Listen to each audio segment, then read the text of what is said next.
आज न सबैजना आज नै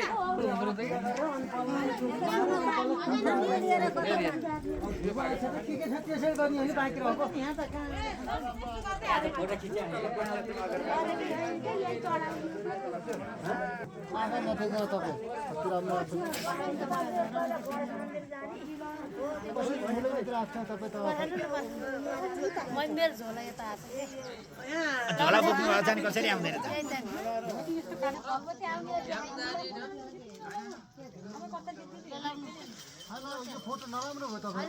पाँचबारे माता की जय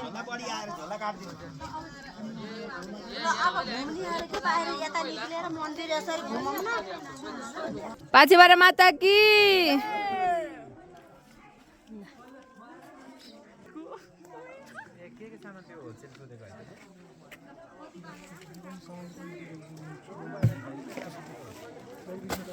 कुनै पनि